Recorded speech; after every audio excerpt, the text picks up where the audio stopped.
Öz manasız deyil. Nə qədər vaxt əsəbiliyiniz var? Valla, onu heç qədərini bilmirəm ki, nə bilmədikdir. Yaxşı, həyəcan. Hə, çoxdan. Həyəcan tez-tez gəlir. Hə, tez-tez hər şeydən həyəcanlanıram, hər şeydən qorxuram. Aha, necə olursunuz Şeydən həyəcanlananda? məsuliyyət daşıyırsan, onun qorxusu, həyəcanı məni öldürür.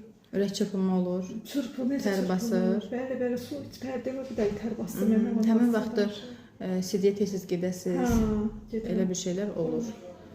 Yaxşı. Yuxunuz necədir? Yuxu yoxdur. Yuxu yoxdur. 12-də yatıram, 3-də dururam. 3-dən sonra yatmaq demək olar ki, yoxdur. 11-də yatsam, 2-də dururam. Bu belə bir şeydir. Az-az 3 saat. Mən əvvəllər çox yatırdım. İndi yata bilmirəm. Yaxşı. Təzyiqim tez-tez düşürdü, yəni yuxusuzluqdan. Təzyiqiniz düşür? O, çox. 90, axırıncı dəfə 90-ın 60-da 2 dənə kafein vurdurmasam iynəsim düzəlmir. İştahınız necədir?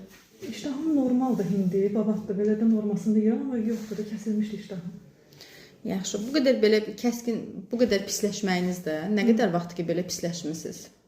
Bir neçə il olar da. Bir neçə ildir bu vəziyyətdəsiz? Müalicə almamısınız? Ancaq belə ağrım olsa, müayinələr üçün necə, mədə bağırsaq probleminə getmişəm. Nevroloqa müraciət eləməmisiniz? Yox, getməmişəm. Hə, yaxşı. Amma hansı da həkim yanına getmişəm, həmişə də deyiblər mənə ki, get, məsələn, qastropatoloqda, o keçən dəfə dedi ki, görəyəsən, mütləq nevropatoloqa getməlisən.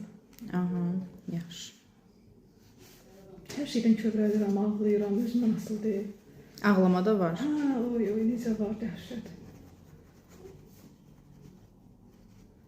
Fikir çoxdur başınızda? Çox, yata bilmirəm, fikir məni qoymur.